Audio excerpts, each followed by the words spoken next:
The Forum on the Family is one of the premier family conferences held each year with international and national speakers and political leaders.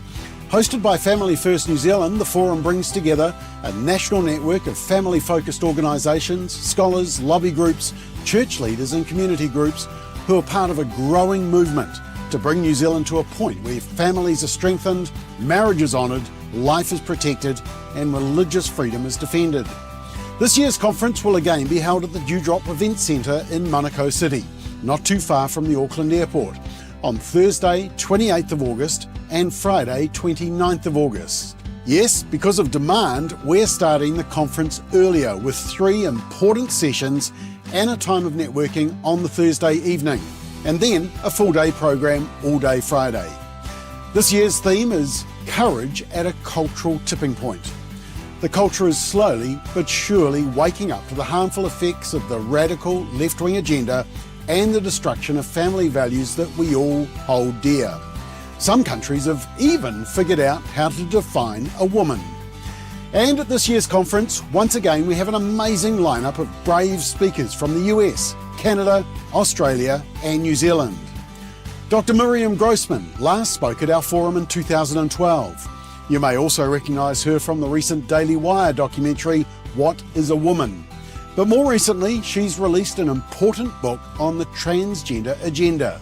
I'll be doing a live interview with Dr. Grossman from New York, where she is based. Jeff Johnson is an issues analyst for Focus on the Family in the United States.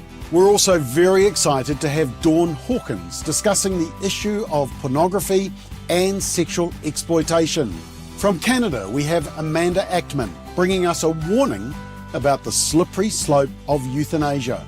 From Australia, we have Kirralie Smith, a wife, a mother, and an activist for biology and truth, but who is paying the price for speaking up. And for the first time in New Zealand, you will get to hear their side of the story. Israel and Maria Folau.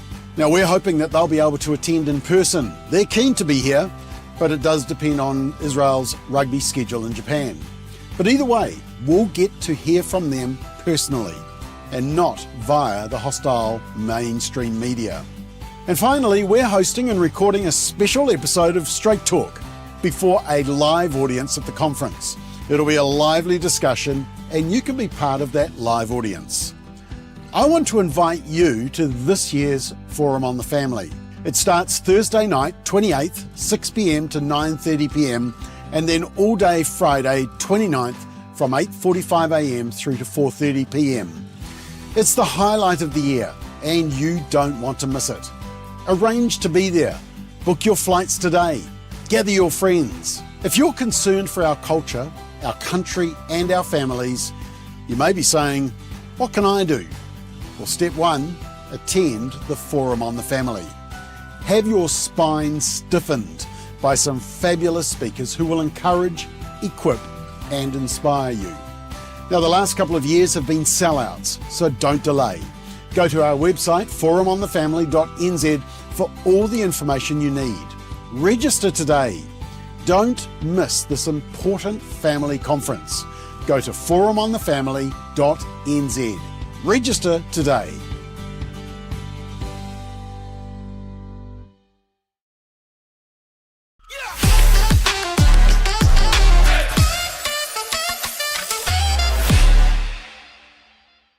Hello New Zealand, I'm Bob McCoskrie. Welcome to Straight Talk. This is episode 81. Tonight we discuss New Zealand First and the Greens are on the rise, if you believe the polls, and Labour and National seem to have stalled. We asked the panellists why they think that is. ACT leader David Seymour, actually Deputy Prime Minister now, argues that the submission process for select committees considering bills in Parliament has become distorted by campaigns and lobby groups. Do the panellists share the concerns? The media coverage around the recent resignation of the Deputy Press Secretary of the Prime Minister suggests that maybe, just maybe, people can still make moral judgments and that there is a healthy stigma around infidelity, drug use and prostitution. We'll discuss that.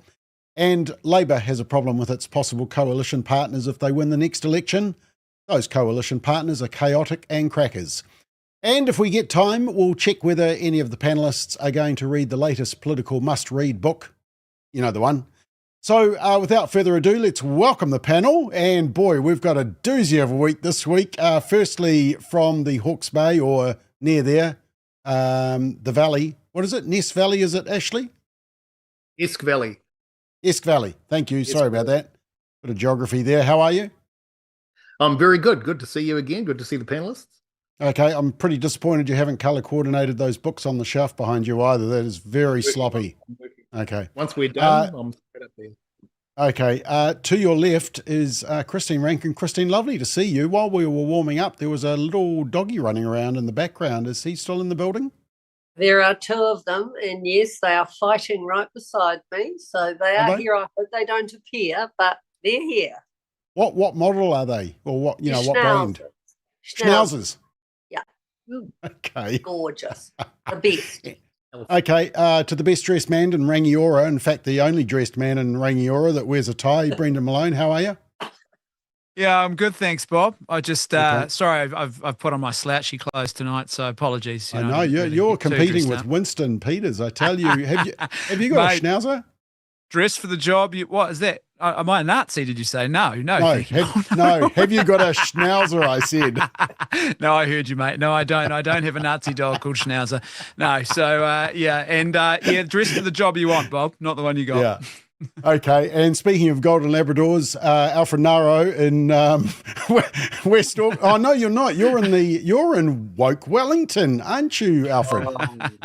Yeah, well, windy Wellington. And look, apologies to the viewers that Ashley and I are not dressed in the form of lavender, which is what Brendan's wearing at the moment, and Christine. But we're sort of. As you can see, I'm representing the working man, and that's my background. That's where I'm at. So good to be here.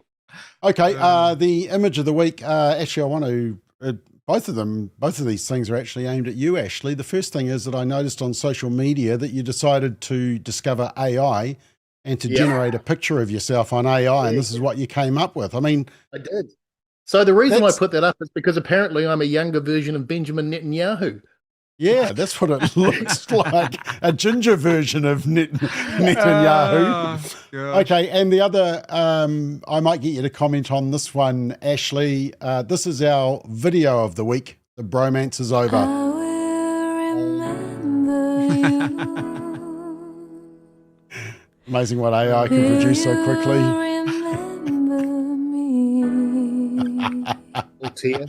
There were lots of them around there. Any comment on that, Ashley?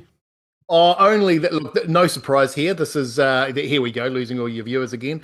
But this is a track record for Trump. He did this all the way through the last term. He's going to do it through this one as well. He has these bromances. They fall out, and then people who were his best mates and great people 1 week are the worst people ever, and he never liked them after they have a breakup. But this one's really interesting because I understand why Musk is upset. Musk has spent the last 4 months working on behalf of Trump, asked him to head up Doge, and was involved in cutting spending. And whether you agreed with what he was doing or he wasn't, he took a sledgehammer to some pretty excessive and some silly spending.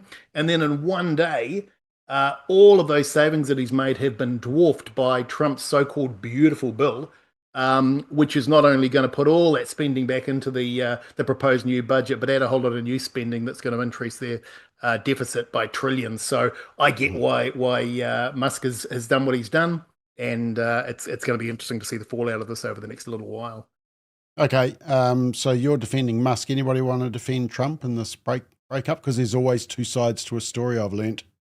I'm the other way, actually. I think I know he's claimed otherwise, but I think Musk is annoyed that he's lost his subsidies in the bill. And I actually think that if I understand the numbers correctly, this bill will actually result in more savings than Doge was able to save. But I could be wrong on that. So you are wrong. Okay, fair enough. I am wrong. Yeah. But I, to be fair, I think of all the breakups so far, this has been Trump's most magnanimous. And I'm not seeking to defend him here. Musk, I think, just lost the plot on Twitter the other day. I don't know what was going on there, but anyway. Well, me and Alfred have broken up a few times. Alfred loses the plot, and then we get back together. We forgive each other. So, yeah, I just want to make a comment more about the caricature that. Okay, we need to move on now. Oh, sorry. Because no, he's not quite the Benjamin Netanyahu because he doesn't have a mowbrow. there's a part in between the eyebrow there. Yeah. See that? So Oh, that's the quite eyebrow. good. So Oh, look at I, that, yeah. and just a side comment with Trump. I mean, we all knew, you get what you get. That's what you voted for, and I suppose you have to balance that out. Look, there'll be ups and downs with Trump because that's just the nature of who he is and what he does. And so I think that it'll come and go. I think the bigger thing, there are some other things that geopolitically that he's shifted. And so, it'll be an interesting time of watching that some of what the debate will be around this beautiful bill. What a way to name it. But anyway. Okay, there was one other image that I did pick up, and it was just today. And when I posted it on social media, people started texting me left, right, and centre. And it was this image, and it's from a Anglican school in Dunedin. And it says, as we mark both Trinity Sunday and School's Pride Week, it's a powerful moment to reflect on how faith and identity come together in beautiful, expansive ways. We celebrate the rainbow of human identity. And we're reminded that the heart of God holds a space for all of us in our uniqueness. Pride Week is the perfect week to celebrate the Trinity. And I actually downloaded the newsletter which came with the apostasy from the chaplain. It said, Western society has been dominated by binaries, pairs of opposites, where there is often a hierarchy such as men and women, heaven and earth, right and wrong, black and white, adult or child, Pepsi or cola. Yet in the Trinity, we have a three. Two-ness has been ambushed by threeness, and this reminds us that life is much more about diversity. It is not black and white, but a rainbow. I read recently that while it might take two to tango, it takes three to be divine. So look, who needs Inside Out? The Burnett Foundation and Relationship Sexuality Education in that school when you've got that chaplain. Are you surprised at that, Brendan?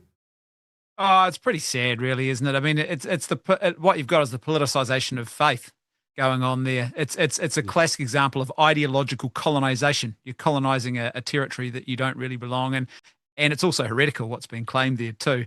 So it's just sad. I mean, of all the things you could do, and by the way, if you're a good Catholic lad or lass, June is the month of the Sacred Heart of Jesus. So that's what we're doing in June. And it's, so there's a whole nother thing going on there.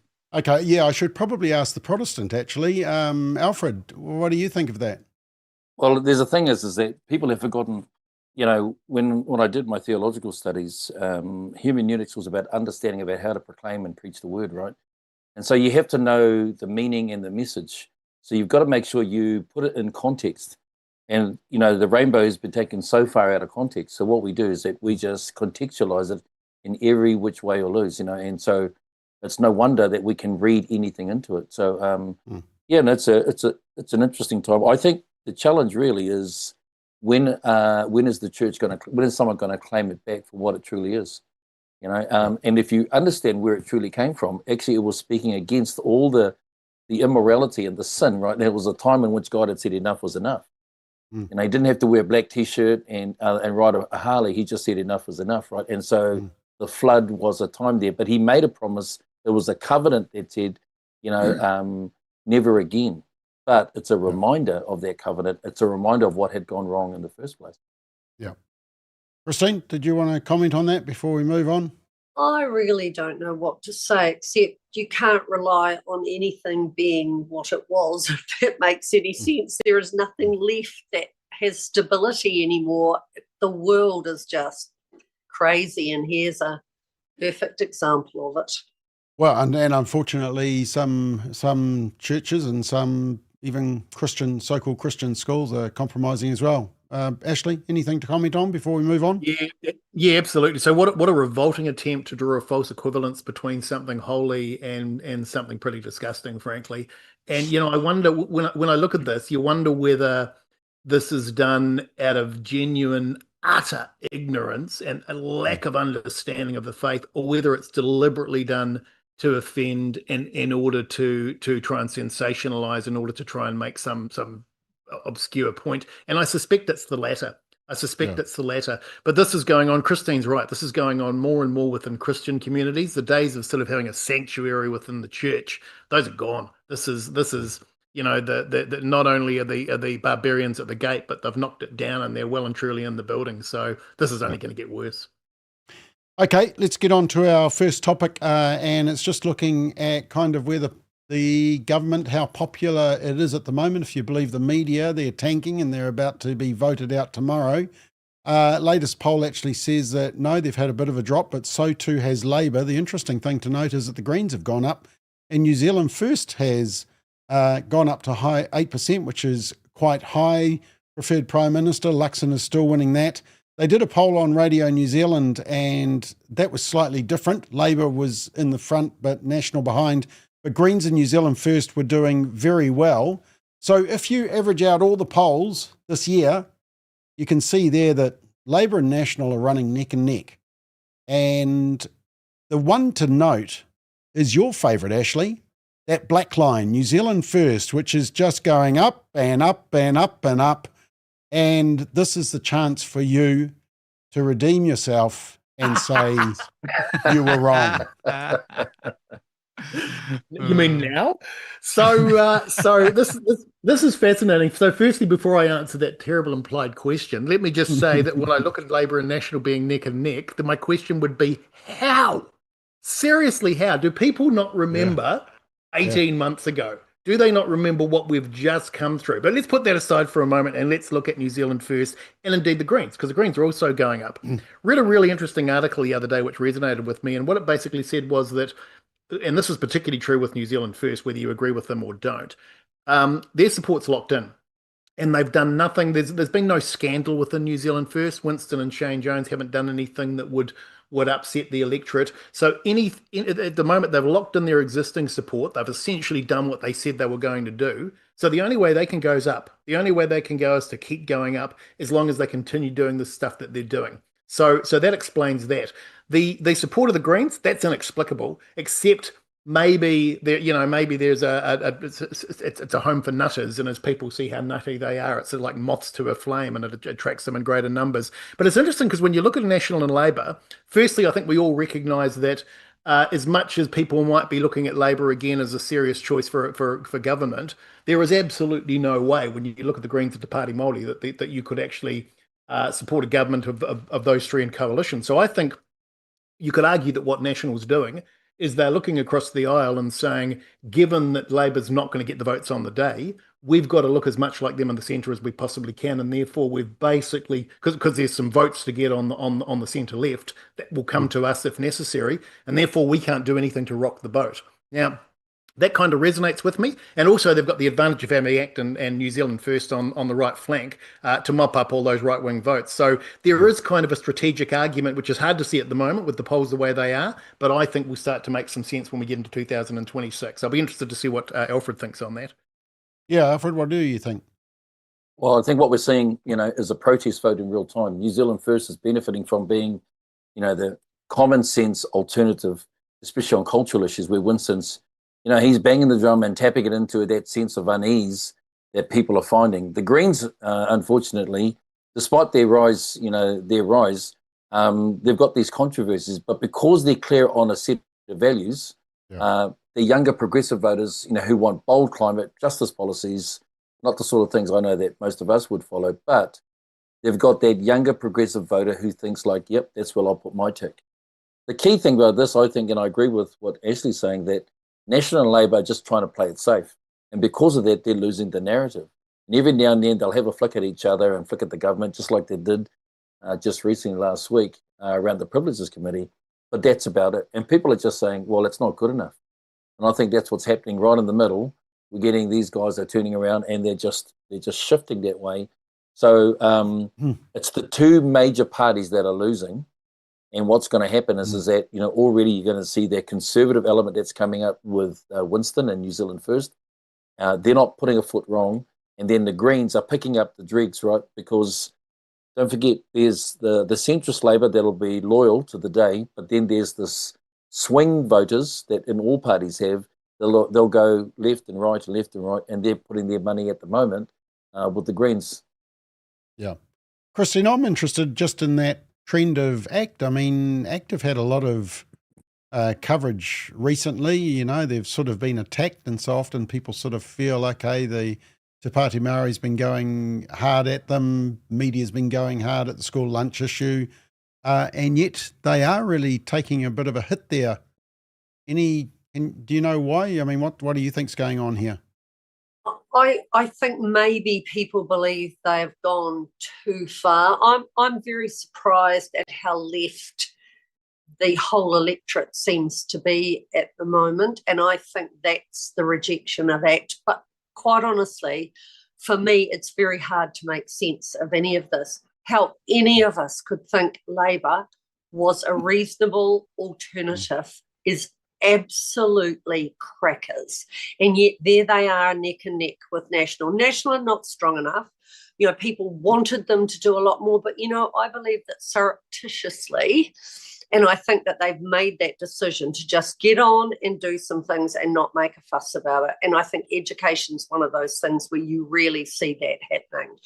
But how anyone could look at the Greens, who are absolutely mad, who could literally infer only a month or so ago that children are just another sexual preference. Where the hell have we gone in this country that you can get people still supporting a narrative like that? I find it, it's just mind exploding to me. As far as New Zealand First goes, you know how I felt about them. I think Winston has been absolutely magnificent. Now, no one else has said that, but I agree. He has not put a foot wrong, and neither has Shane. I'm really impressed. They promised what they would do. They've done it, and it's what New Zealanders want. It's what conservative New Zealanders want. So, of course, I agree with it, and I'm really impressed. But the rest of it, I'm sorry, Bob, I just don't get. And I'm really impressed that my colleagues can analyse it in such a wonderful, balanced way. But for me, it's just out of control and mad. And if that's what happens at the next election, there's no hope for any of us. Well, the interesting thing, Brendan, is that Labor and National are still miles ahead of the other party. Of course, in the UK, you've got this complete topsy-turvy where this UK Reform Nigel Farage party is outdoing the two major parties. Are we ever going to get to that, or is there always going to be this big divide between Labor and National and everybody else? Well, I think what actually has happened in New Zealand is when we set up MMP, well, first of all, we went MMP and not some sort of single transferable vote, which I think might have actually changed the equation and actually spread the vote more evenly. And the way it's set up, it really does favour two big parties picking a smaller coalition partner or two. And so that's never really, the various recommendations that have been made to make changes have been ignored for that reason, I think. I think what we're seeing is the Green vote is always a thing that happens when Labor is weak. That is just a consistent thing. The other thing, of course, is that Christopher Luxon is just, he has not been there's no sort of strong, clear visionary leadership. It's not clear where he's taking us. And you've got other parties that are actually presenting what they claim is their vision. Now, whether they can deliver or not is another story. I actually think that probably New Zealand First, the one thing that they've really got going in their favour is their ground game at the moment seems to be the best, actually. They're out there, they're hustling. You'd think it was an election in a couple of months' time, the way they've been actually working the hustings for many months now, and I think they're starting to see some benefits from that. Yep. Okay. Hey, Bob, on that, and I agree with Brendan, but interesting, obviously the media might have had a word to Luxon over the last 2 or 3 weeks because there's been a definite change in the waters. If you've seen him in media in the last week or two, more stroppy. Something's changed. He's getting some training, so it'll be interesting to see whether that resonates in the polls over the next little while. But I agree with Brendan. Well said, Ashley. Okay, there were two interesting polls which, if you watch the media, you would never think existed, and that is because of the way they were presenting the coverage, is that actually it was pretty even Stevens as to satisfied and dissatisfied with the budget, even though the budget didn't hand out many lollies. It was an austerity budget. And the other thing is the pay equity scheme. Once again, huge noise around opposition to it, but in fact the polling showed that actually there was quite even Stevens in terms of what people think about it. So once again, I actually think National might be celebrating that they're still up polling that high, given the media distrust. It's actually ACT that has been punished for the media attacks more than any of the other parties. Actually, it's an interesting question, Ashley. Do you think David Seymour being Deputy Prime Minister is going to help or hinder him? That is a good question. Clearly, it would have hindered Winston because Winston's in campaign mode for half of any election cycle. And he would have made the decision to be deputy prime minister in the first half of that term quite deliberately because he's, as you know, both Alfred and Brendan said, he's already in campaign mode for the next election. I don't know that ACT works that way. ACT's a party of ideology, and so I don't think they're so focused on the hustings as New Zealand First are. So what's going to matter for ACT over the next little while is whether they're seen as actually having gained some wins. And while Seymour puts up some good arguments as to why the stuff that they've put forward hasn't necessarily been supported, or some of it has, but a lot of it hasn't. Ultimately, people are basically looking to say, I voted for you guys. What did you achieve in your 3 years in office? And so far, probably not making the hits that New Zealand First are. Actually, sorry. I'd agree with what Ashley said. The thing is that from my point of view, Seymour's going to become a millstone for National. He's going to become an anchor stone. And I'll tell you the reasons why. Because, look, Barry Soper wrote about it in a recent article where he said the thing about Seymour, he always overreaches. Bob, you were part of the overreach in 2023. Mind you, it's not hard to do. That's what you do. You seem to spark people up, and you had that absolutely ugly interview, right? But he always overreaches. You know, the Regulatory Standards Bill, he just forced it in, right? And he's overreaching again. He's already had the TPB come through, and you're going to have those conservative voters, you know, who will just turn around and say, look, you know, we're moderate, we're tolerant, we just want to be able to, but when it swings that way, they become uneasy, right? They don't want to see people rock the boat. And I think that's what will happen to him. And now when Mihirangi Forbes writes, Mana's gone out, they've got a forensic approach to try and unveil all the people that he's written about. And so he's going to overreach, he's going to be exposed. And then what he does is that he gets ugly. And you watch this. He'll start getting ugly on the interviews. He'll start criticizing and bringing people down. And people will see the other part of him. And because he's tied down as the Deputy Prime Minister, I think, you know, it's going to weigh against him. Winnie is a smart operator, right? And he knows he had to take the first half so he could get through, as Christine said. Now he's just licking his chops. He's out on the hustings, mate. He's knocking on doors. He's in Anglican churches somewhere, some sort of place in Rangiora where no one goes to, and he'll be down there, and you know he'll be and that's what he does best, right? And people will open their hearts and their homes to him. So he's done well. Yeah, well, Brendan's got the spare room ready. You're going to comment, Brendan? Yeah, well, I was going to say, look, already even like the other day when Seymour came out and claimed that, you know, that submissions were all bots. I mean, that's just mad. You can disagree or agree with him on that particular bill that he was putting forward recently, but to claim that it was all just bots in opposition is just madness, and it just makes him look silly. But there's another factor I think is worth thinking about here for Seymour, and that is the fact that the Electoral Commission is giving serious consideration to redrawing his electorate completely off the map. And that could be a really fascinating thing to have in play if it does occur before the next election. What that means for ACT, because they've depended on that electorate for so long now, it'd be quite a fascinating thing to see play out. Okay. Christine, did you have anything to add to that? No, I don't think so. I think I said enough, Bob. Okay. Gosh, I've never heard you say that before. Okay. Let's just check some of the comments. Matt says that chaplain needs to reread her Bible. FaithNet Media says they can't even get their rainbow right. God's rainbow has 7 colours. Leslie says these are false teachers which Peter and Jude warn against in their letters. Fiona says, Chloe said on a podcast at the Greens they have installed activists everywhere, and yup, we are seeing it. Needs to be ended. Rosie warns us, do you really want Chippy in charge of the country? Well, according to Alfred's prediction, what's your prediction, Alfred? It's that they're gearing up Jacinda to make a return, eh? Oh. Yeah, well, she's already said, no, not a return to politics. No, I don't think she's there. No, I never said that, Bob. You didn't have your earplugs in. Well, it did on AI. When I put it in AI, it said Alfred Naro said Jacinda's coming back. Yeah, AI for me is called ancestral intelligence. So just want to let you know that. But no, what I said to you was that, and on the show was that the propaganda to get her back and to endorse the next Labor, because Labor's going to need it, right? And they're going to push that. And Chippy's going to go because he has to. He's already tarred with so much from the past. He'll have to go. He can't be the guy that will lead them. And I think they may look to someone like Barbara Edmonds, right? Yeah. She doesn't quite have that, so they may look at someone like that. So that's what I said. Okay, Ricky says, sorry, people have said for so long that National and Labour have to be sidelined to truly fix the country. Fiona says the media have been absolutely gunning against the coalition, including fear and hate and anger. They're toxic. Edmund says all of you are part of the problem. That's referring to you panelists, not to me, of course. Marita says, well said, Christine. Look, I have to read this. Ashley, your dislike of Trump makes me wonder if you would have preferred a Harris-Walsh presidency.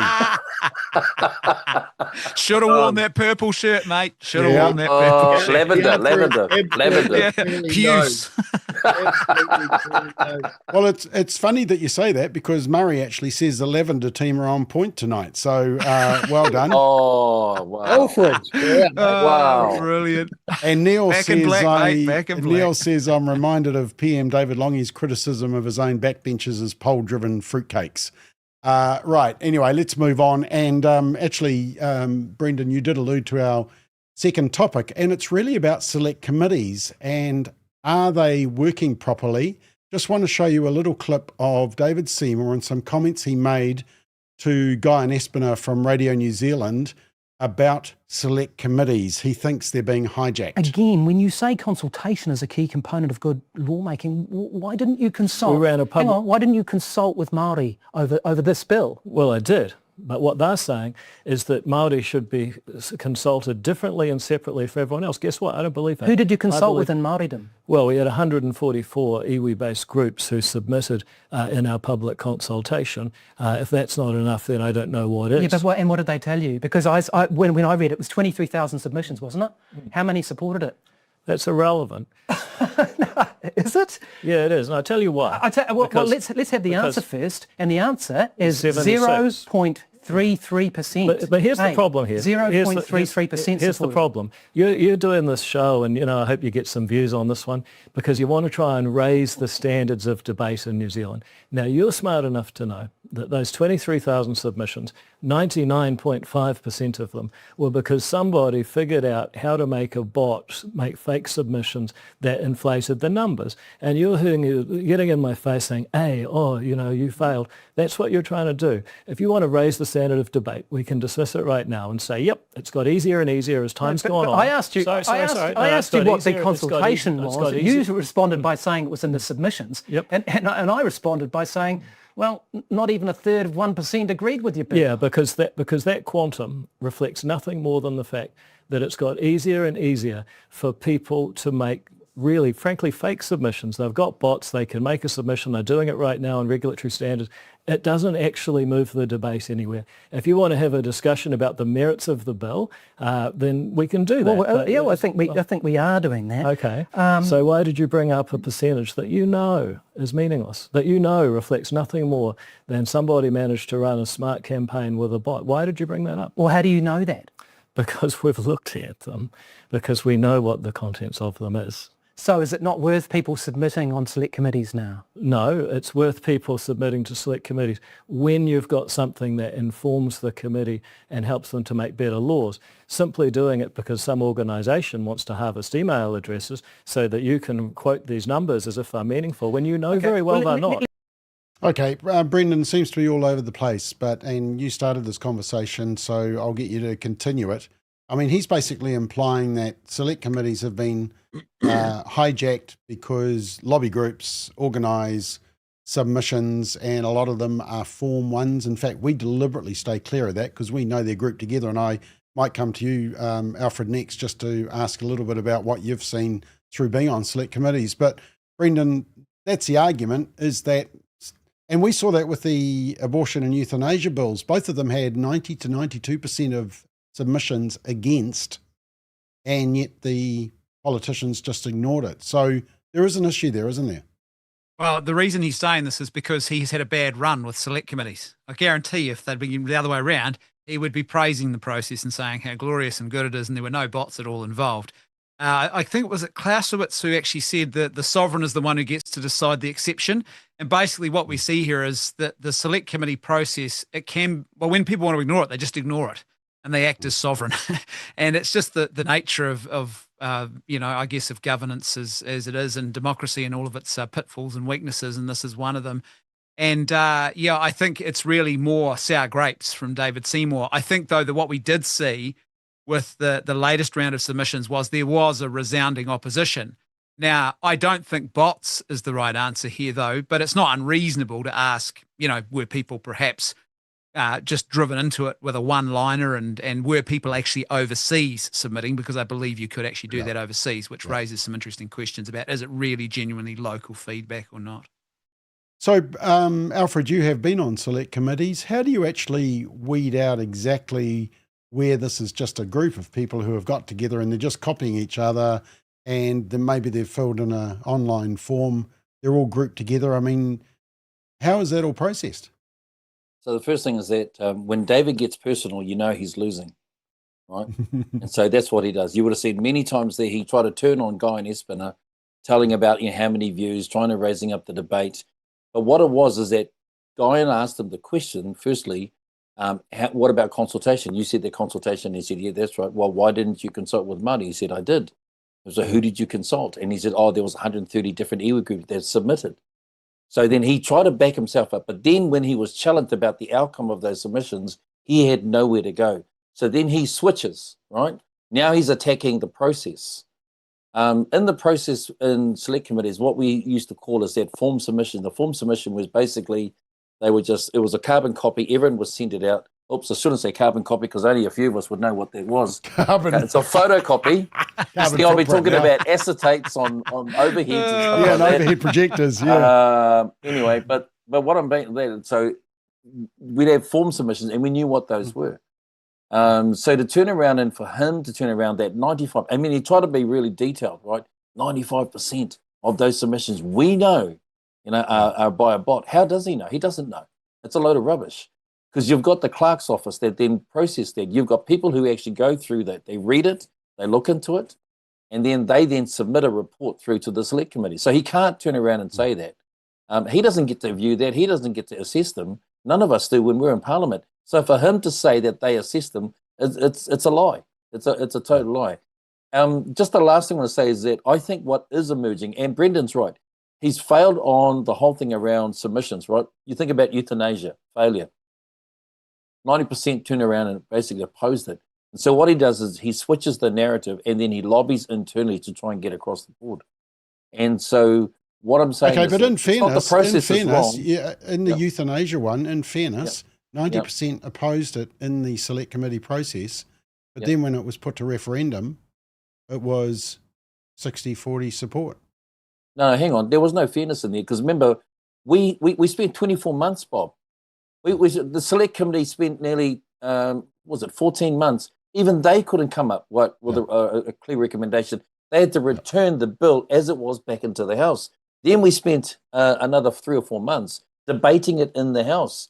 So you're putting a complex submission, right, in one question to the public without having a view. And don't forget, David Seymour had Courier polling put out there. And what did they say? Should all New Zealanders have the right to die with dignity? What are they going to say? Yes. And then next thing, that's a tick for euthanasia. No, it's not. So we have to be careful. It's not so much the system, it's the people who are playing the system. Seymour is playing the system, right? He needs to be exposed, and I think that he is already. Okay, I'm glad you clarified that. Ashley, is select committees the best way to get public input to a bill? Should it be referendum? Is there a better way of doing it? Well, firstly, I have a slightly different view to Brendan and Alfred, with all due respect, and I have some sympathy for the point that Seymour was making. And the word bots is probably unfortunate because it gives the impression that these things are automated. They're not. These are submissions that are made on a templated form that lots and lots and lots of people are doing. And to be fair, both sides of the political debate do it. So there's nothing new in this. It's gone on for a long period of time. But here's the thing: you can't use those as an indication of support. If that was the case, then just dispense with elections and just get people to submit on processes to determine which way a vote should go. So for me, the select committee process primarily is about informing the members of that select committee in terms of what they're going to go back and report back to Parliament. So the idea behind it is so that I, as a member of the public, can submit to them, I can put informed information to them and say, here's something that you may not have considered as part of the process of actually determining where this bill should go. And so on that basis, the select committee process actually works pretty well. Keeping in mind that you've often got entrenched views on both sides of the political divide, so it doesn't matter what people hear, they're going to go down the road that they were going to go anyway. But in terms of having an opportunity to have an input, informed individual submissions for me are always preferable to these kind of templated, carbon copied, hundreds or thousands of submissions, which are designed to put the weight on rather than actually focusing on the topic. So in terms of, could you do it better? Yeah, you could. You could do it through referendums, and we've already got the ability to enact referendums under the I can't remember what the legislation's called. Alfred will remember. But I think citizens initiated referendums, but they're not binding. I think the trigger's 10%. I think you've got to get 10% of the electorate who actually sign a petition in favour of that. That's not a bad benchmark. A lot. Yeah, could maybe be a little bit lower, but for me, that's actually a pretty good process. So you've got a select committee process that says, hey, if you want to submit, you can. If you want to have a greater impact on what might happen with that legislation, then if you can get enough signatures together, you can have a referendum on it. I think that's actually a pretty good system. Could they be binding though? Because they're not at the moment. And that's why John Key ignored the anti-smacking one. Well, yeah, but ultimately, and again, I can't believe I'm saying this, but ultimately that's why you elect representatives into Parliament. You elect them to make decisions on your behalf. So once you start going down that track of saying, hey, you should have binding referendums, then just dispense with Parliament. Just have I think the Swiss do this now, but just have a vote on everything through referendum. But isn't the safety net that you have a very high ability to get a referendum? That's why there hasn't been many referendums, because it is so hard to get that 10% of people to physically sign a piece of paper. So that shows that there's heat on the issue. Christine, you've been on both sides of this. You've made submissions. You're on a council. You'd receive submissions. Is it the best process, best way to do it, or are you a referendum person? And I have appeared before select committees many, many, many times. And my view always was that they'd made up their mind long before you ever got there. They knew what they were going to do, and they stuck with what they were going to do, and they could play all the games in the world with you. And, I honestly believe that someone like Alfred wouldn't act like that, but there are not many people with his integrity in politics. Let's be absolutely honest. And select committees are a game as far as I'm concerned. So I think the rote forms where everyone fills in the same form, I don't think anyone takes any notice of that at all. I think it's predestined almost. It depends what the party wants and who's got the most power on that select committee. No, I'm very cynical about it. I think it's a game. Okay. All right, let's move on to the next topic. Interesting case last week where the Deputy Press Secretary of the Prime Minister fell on his sword because a lot of people felt he was doing illegal activity of recording stuff, photographing stuff, dodgy stuff, using prostitutes. But it was interesting reading the coverage because they were basically talking about what can you vet and can you ask questions around infidelity and not being faithful in marriage, basically, infidelity, drug use, gambling and debt. And, it raises the issue, and even they didn't say it out loud, but there was the stigma about the fact that he was using prostitutes, obviously, on a regular basis. And when I read that article, Brendan, I just thought there was a whole lot of moral statements being made that I've never heard before, and I'm not actually sure that the media realised that they were making some moral judgments here. Well, I think that, again, this is part of the game. It's about wielding power to try and produce the outcome you want. If a left-wing person does this, the reporting and the coverage tends to be different. Like Benjamin Doyle. Yeah, and I think that's it. But all of a sudden now, the very same people who backed the legalization of prostitution, and no, it's not prostitution, it's sex work, and why don't we offer courses on sex work to young women that's so wholesome and normal, and now suddenly treating it like it should be treated as something that actually isn't a good outcome for anybody, either the user or the woman predominantly who are caught up in that lifestyle. And so all of a sudden, you see the hypocrisy again in this. The reason why is we don't have a clear, consistent governing moral philosophy anymore. And so it's just about a raw exercise of power. And if I like you, then I will use that power to support you. If I dislike you, I will use whatever power I can leverage against you to in this case, to make you look. I'm not saying the guy should be there. I'm not defending him at all. I'm of the mind that this kind of behaviour says a lot about character, and that it's not good, and it's not the kind of person you want anywhere near leadership or in leadership. So that's my position on that particular aspect of it. Christine, you've felt the weight of that power because it's come down you purely because of your beliefs and your approach, and the government didn't like you. But there seem to be moral judgments being made on this particular incident last week all of a sudden. Did you see the irony in that? Yeah, I do. And look, I agree with Brendan. It's a game with the media. There is no way they judge any of those things as being immoral. Like, do what you like. It's an individual thing. That's their view. And I can't believe that in government circles they're going to start asking those questions before they give you a security pass. By the time you're a chief executive, you have a security pass, I suppose you'd call it, at the highest level. So there's about 4 levels, and by the time you're a CEO, you have it at the highest level. There are all kinds of people doing all kinds of things in Wellington that have never, ever been denied that. So I can't believe it's going to start now. But for me, the difference in the way they managed this one, and I'm not saying it shouldn't have been managed like that, but you compare it with Benjamin Doyle, who, yes, I'm very wound up about because of the damage of what he does. At least these are adults making these kinds of decisions. But the difference in the coverage is disgraceful. Yeah. Well, I mean, vetting people who work for the government and asking them whether being faithful in marriage, whether they're using prostitutes and whether they're using drugs, I actually can't see any problem with that. But anyway, they won't and who would tell the truth? Because lots of them are doing lots of things, or they were when I was there. So, and I don't know how the politicians had passed the test either, because the media have an unwritten thing that they will never expose personal relationships, etc., unless they hate you. But the reality is there's all kinds of things going on down there with politicians and public servants. So tell me how you're going to get to the bottom of this one, or ever make it a process. That's not going to happen. Well, you're painting politicians in a terrible light, Christine. Sorry. Alfred, that can't be true, surely. That don't. There are many, I'm sure, that don't, but there are many who do. Alfred, she can't be right, surely.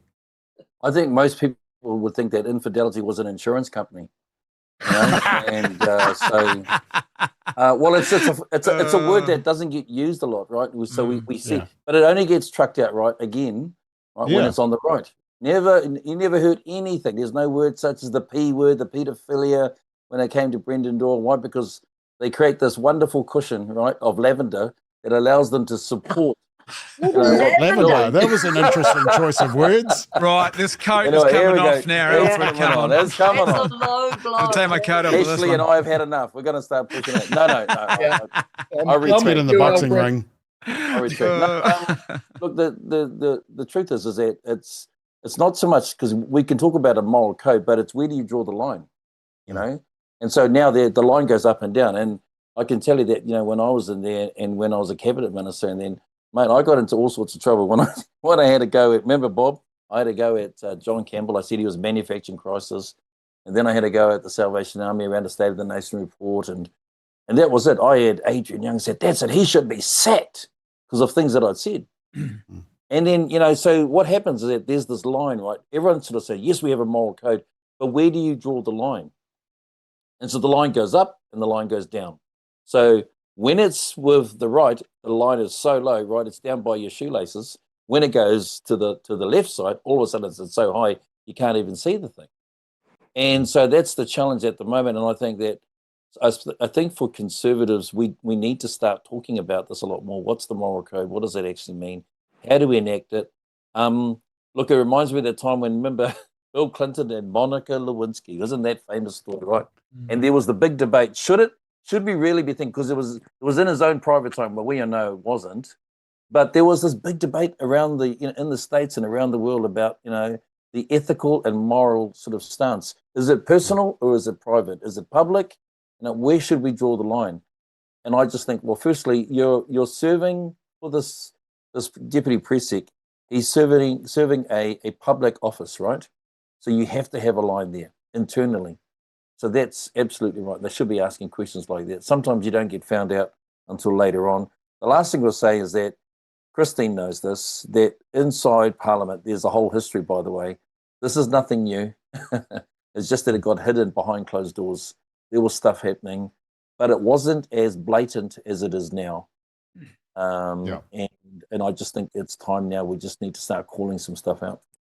Okay, Ashley, I mean, did you see any irony in what they were saying? I agree with what the guys have said. This is completely situational. It's okay to attack the right, but not the left. But I got a different perspective on this, and I actually think the scrutiny is actually completely valid. I think that people should be called to account on moral issues. And just as an aside, I mean, apart from when in 1987 when I was a young kid.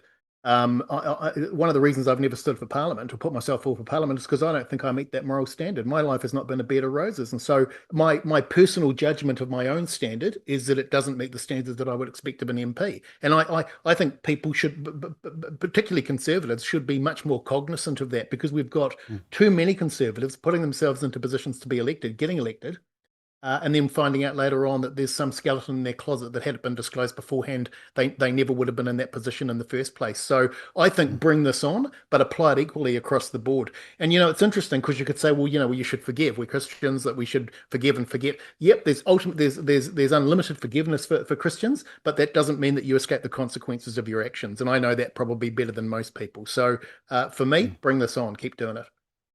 Okay, let's just check some of the comments. Where did I get up to? This is another superb one from McAtee. I like Ashley, but I reckon he suffers from TDS. It oozes from him. Love the show, Bob, and all. Thanks, guys, for your time and effort. Had to read that one, Bob. Ashley. Let me reply. Ashley. Sadly, that writer and many others that suffer from what I call TAS, which is Trump adulation syndrome. Adulation syndrome, that's true. Trump can never be wrong. Trump can never be wrong. Great guy. We won't have a reasonable debate. Nancy Margaret says, first laugh of my day. Thanks, Alfred. Valda loves you guys. Says, what a breath of fresh air you all are. And Rusty says, Alfred, you may not like Seymour, but I think you'd enjoy him totally destroying John Campbell. Yes, I have seen that clip, actually. It's worth watching, where David Seymour took his own camera crew into an interview with John Campbell, and there was a few things said. Once the mic's on, it's always on, we're told. And unfortunately, David Seymour's was on the whole time, which John Campbell wasn't aware of. So it's actually worth having a little watch of that. Final topic for tonight. We might just get to the other one just very briefly, because I'd really like to. But Labor's having problems because all its coalition partners kind of weird. We've got the Greens with their budget and wanting to put us even further into debt and can't actually explain it on Q&A. But then you got to Party Māori. I was interested to see that when they did a poll on the punishment for Te Pāti Māori for doing the haka in Parliament, about just under 40% said about right, and actually almost 20% said it was too lenient. Only about 37% said it was too harsh, which was an interesting response. So there's the three guilty there. Obviously, when you broke it down into parties, I mean, just Labor, the most interesting figure there, of course, New Zealand First voters and National and ACT voters are net supporters of the punishment being 21 days for the two leaders and 7 days for Hannah, whatever the name is. But the interesting one there is Labor voters, minus 13. They're almost evenly split. And I think it was Chris Hipkins that was saying that it should actually only be 24 hours or something like that. Just before I ask you how you think Labor's going to cope going into an election year when it's got the Greens and Te Pāti Māori as its coalition partners to get it over the line, I just want to play a clip from a Labour MP, Adrian Ruafé, who I know, Alfred, you're a big fan of on the opposition benches. He's actually quite a conservative voter. He's a very good Deputy Speaker of the House. But he just made what I thought was very considered comments. Have a listen. I also implore Te Pāti Māori to actually think about what the Honourable Willie Jackson has suggested. It's not for me to tell colleagues to apologise, but as he said, it might go a long way. I'm going to say this because I knew her better probably than anyone in this house.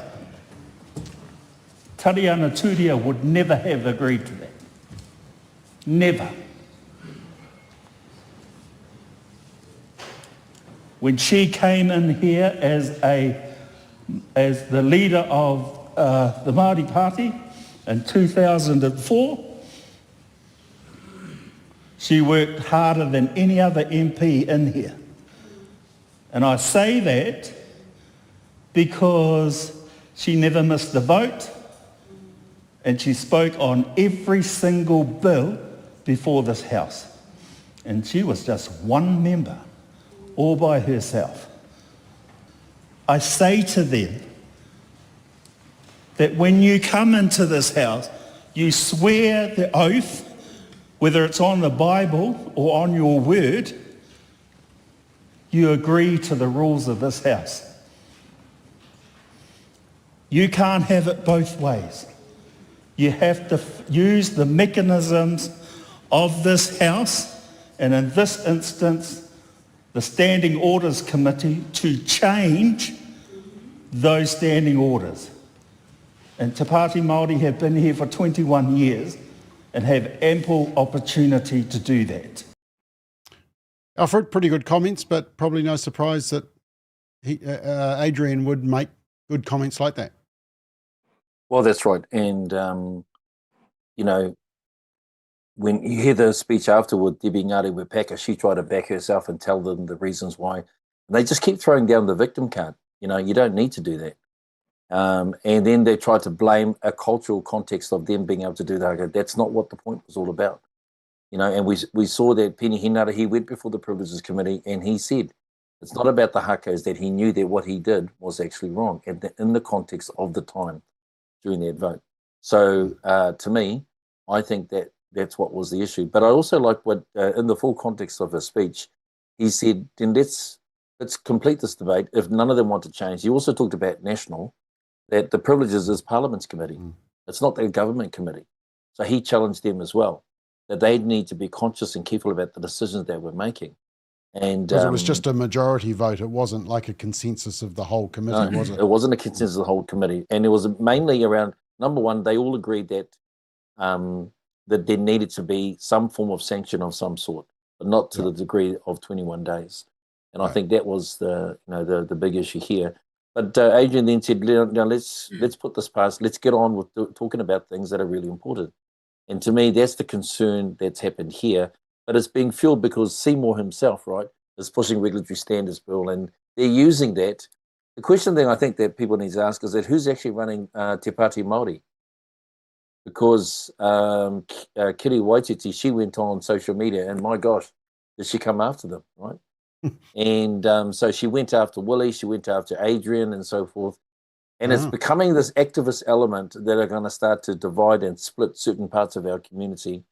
And to me, that's where the concern is. Yeah. Ashley, a commentator said every campaign strategist knows that while the majority of voters may dislike ACT, the Greens or New Zealand First, Te Pāti Māori is in an unpopularity category all of its own, and national strategists just need to promote the fear of Te Pāti Māori. That'll be enough to swing the middle ground voters back to national. Do you agree? I do, but there's a point we're missing in this, and that is that all the commentators are talking about this as if, even that conversation where there was talk about getting them just to make an apology, all of that presupposes that the Māori Party want to come back into the fold. They don't. Yeah. They have no desire to come back into the fold. Look at the progression of this party over the last 18 months since the last election. They have got more and more radical, and the reason they've got more and more radical is because every time they do something extreme, their vote goes up. So they're actually tapping on 5% now. So what's happened is there is a disaffected rump of this country of Māori voters or people who support those aspirations who are looking at what the Māori Party's doing and saying, do more of that, and we're going to support you in larger numbers. So from the Māori Party's perspective, they're loving this stuff and they're going to keep doing it, and it will get more and more extreme leading up to the election because they have no interest in backing into what they would regard as a colonial parliament and following the rules of that parliament, because that's the opposite of the message they're trying to send to the electorate. Christine, I know you've campaigned in elections. What would be your recommendation? Do you just paint Labor as they've got buddies that are weird? Oh, absolutely. And National's got to do it with an absolute vengeance, but I don't think it's going to be a hard message to sell. Yes, Te Pāti Māori does, of course, appeal to the most disaffected in Māoridom, but I think they are really frightening to the rest of the country because they are living, breathing, daily racism of an extreme form. And it's very, very ugly. And I don't think that's what anyone wants, even the people who would see our country operating in a completely different way. I don't believe what they do is appealing to the vast majority of voters. People will be afraid of what will happen if they have power. That would be Brendan, impossible to deal with. Yeah. Brendan, what would be your strategy for National? Well, in some ways, they almost don't even need to talk too much about it. The reality is it's not, I think even more than Te Pāti Māori is the Green Party. You've got, in the Green Party, you've got all sorts of other radicalisation. Like it's almost like a tick box of just pick different demographics within the electorate that you can scare with different issues. They're all there. Yeah. And on top of that, you've got a leader in Chloe who, when she's put on, the spotlights on her and please explain your budgetary policies, she can't even do that. No. And she clearly doesn't know what she's talking about. So Labor is, unless the only thing I could see saving them would be that they discovered Jacinda 2.0, a charismatic leader that was so charismatic and of the moment that they just outshone the other minor parties and people forgot about them. Because if it's a sort of a three-way deal, then they're in real trouble. Yeah.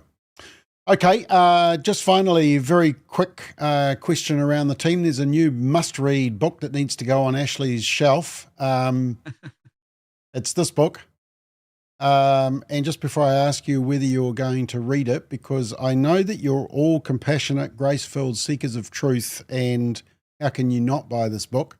But just a couple of the reviews. One review said that it's like one long therapy session. I'm not sure whether that's for the reader or for the author. I didn't read it. The Left Wing Guardian said that it was on kind leadership, public rage, and life in Trump's America. That was co-edited by Ashley Church. And then there was Newsroom, who said that basically analysing the coverage of the government record was completely glossed over. Newsroom is actually a left-wing site. The interesting thing when I examined all the media interviews is that not a single outlet actually asked the hard question, and that was, why did that red line plummet so quickly? It was the political. I've never seen a political star fall so far in 30 years that I've been watching politics. Ashley, will you be buying the book even just for interest's sake? No, I won't. And I don't need to, because I have to say your material on this, Bob, has been outstanding. I've been watching it and you've done a really good job of breaking it down. So I feel like I've already read it. But it's interesting. It shouldn't, what's it called? A different kind of leadership. It should be called a different recollection of history, because it's a very, very obscure recollection of what took place that I suspect would be out of step with the vast majority of Kiwis. I don't have a problem, by the way, with empathy and kindness. I think those are great concepts for politicians. The problem is that she's a complete hypocrite because she didn't exhibit either of those things. She caused huge division and essentially ostracised one portion of the electorate that she didn't like. And the problem I've got, the New Zealand media is in a class of their own. There's no quality, no professionalism left there at all. But the international media, I would have expected that they would have at least done a search on the Google to actually find out what's going on in this country and how she was regarded back here before it's stolen her wonderful virtues on these interviews. So all I can say is her PR team for her book, stellar job. I hope they're all getting bonuses. Oh, exactly. Christine, you'll be buying the book and reading it, won't you? Oh, just like I bought Spare and read every word. They're equal to me. I mean, why would you touch even the cover of one of them? I don't know what more to say. I also agree with kindness in leadership. She doesn't know the meaning of the word. Christine, can a woman hate a female MP, Prime Minister, because they're a misogynist? Can a female be guilty of that? Yes, absolutely. They can. Oh, I believe I thought so. only males could be misogynists. No, I believe women can be misogynist as well. Okay. I'm sure So, I'm for that, but I so believe is it purely because she was a female politician, or is that the main beef? that she was unpopular or was given a hard time. No, Yeah. no. Well, then, misogynist. You 'cause know, that's she misogyny. quotes someone leaning into her in a toilet and saying quietly, "Thank you for ruining the country." What's bad about that? It was the truth. And they And what said was nicely Bob doing in a and woman's toilet? quietly. I said that to Alfred when he was in Parliament as well, but he didn't get upset. Alfred, are you going to buy the book out of interest sake? See if you're mentioned? So I don't even want to waste time that I'll never get back again. So the answer is no. But I just want to say that she's the cause of what we're seeing at the moment, right? The current situation, because she pushed the pendulum so hard in regards to the thing Māori, they never, and I said this to Willie Jack, you weren't taking the country with you, you were forcing stuff down us, right? Whether it be co-governance and so forth. So now we've got this massive backlash, and the biggest losers out of this actually are Māori and Pacifica, right? Because now they're just forcing everything away. You know, things like MAPIS, which is around, and David Seymour's ramming a lot of the stuff down, right? Right, because the pendulum swung so hard, people are saying, we don't want to go that far, so they push it back. Who did it? Jacinda did. Yep. So while we're talking about Māori Party being the activist, the silent assassin, the smiling assassin is this woman here. Yep. And people need to realise, don't be afraid of Rawiri Waititi and Debbie Ngāre Wapaka and Hannah, because you know what? You know what you see. What you don't see is this, and it's hidden, and it's more insidious, and I'll use this word, more evil, is the fact that she smiles and hides behind a coat of sort of kindness and gentleness and so forth to portray to the world and to the country of all the good things that she did. Yep. She did more harm than any other prime minister in the history of our country. Amen. Brendan, I'll get you to sum it up, but just before you do, I'll just allude to what Ashley said about rewriting history. I did publish this little excerpt of her interview with Oprah, and it's actually gone viral. It's had about 500,000 views on my X account already, and it was this little clip. Or we have the option of blaming others, of saying that the cause of the insecurity you feel or the financial insecurity you feel is this group or this group. And that is a quick and easy way to do politics. Incite fear. It's the oldest trick in the book, but it is the most harmful and the most damaging. And I talk openly about the alternatives because they exist. There are leaders who champion empathetic leadership, who actually want to solve the problems. But what we see a spotlight more often is that alternative. And I wish so much that we can turn towards those more optimistic, hopeful and inclusive responses to problems rather than the fear that we see people reach to. Christine, your camera is hilarious because when your head slumps down to the floor, your camera actually follows. That was hilarious. Brendan, that's rewriting history, isn't it?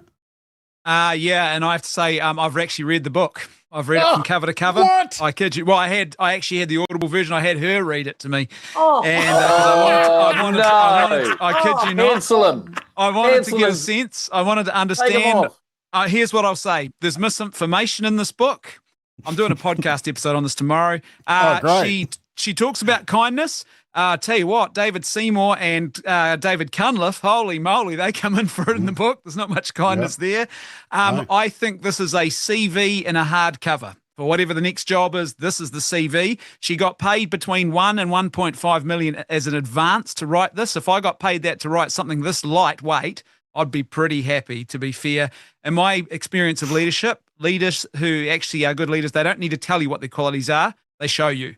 And we hear a lot of telling, and I have to say not much showing. I think the reality is this book won't move the dial at all. If you love Ardern and you read this, you'll still love her. If you dislike her, you're not going to change your mind. Most people are not going to read the book, and I think the publishers are very savvy and smart here. They know they've got a tiny window to try and convince as many people as possible to buy the book, thinking they're going to get some inside information, because once word gets around from those of us who've read it, that there's nothing new in there and there's nothing deep or meaningful, people just won't bother with it. So they've got a very tiny window to try and sell as many copies as they can, and that's what we're seeing right now. But yeah, honestly, I thought at least I would discover the deeper why. I'd maybe experience some leadership philosophy.